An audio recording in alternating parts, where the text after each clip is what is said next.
भंडारा शहराजवळील वैनगंगा नदीच्या मोठ्या पुलाजवळ एसटी बसच्या चालकाने महिलेला चिरडले. यात पत्नीचा मृत्यू तर पती जखमी झाल्याची घटना उघडकीस आली आहे. या प्रकरणी अज्ञात एसटी बस चालकाच्या विरोधात भंडारा पोलिसात गुन्हा दाखल करण्यात आला आहे.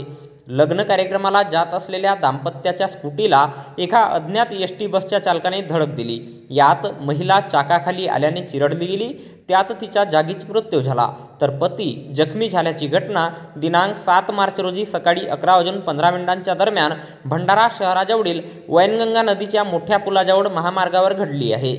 जयमाला रेखचंद बावणे वय 35 वर्षे, राहणार मसगाव, तालुका गोरेगाव असे मृत्युमुखी पडलेल्या महिलेचे नाव आहे.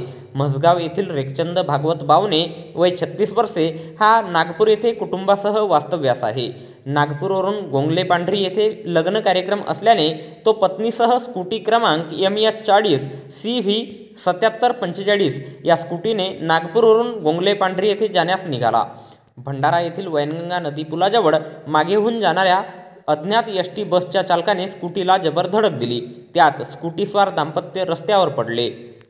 जयमाला ही एसटी बसच्या चाकाखाली सापडल्याने तिच्या जागीच चेंदामेंदा होऊन दुर्दैवी मृत्यू झाला तर रेखचंद बावणे हा किरकोळ जखमी झाला. या प्रकरणी रेखचंद बावणे यांच्या तक्रारीवरून भंडारा पोलिसात अज्ञात एसटी बस चालकाच्या विरोधात गुन्हा दाखल करण्यात आला असून या घटनेचा पुढील तपास पोलीस नायक वालदे हे करीत आहेत. तर याबद्दलची माहिती भंडारा जिल्हा पोलीस दलाच्या वतीने दिनांक 8 मार्च रोजी एका प्रसिद्धी पत्रकाच्या माध्यमातून देण्यात आली आहे.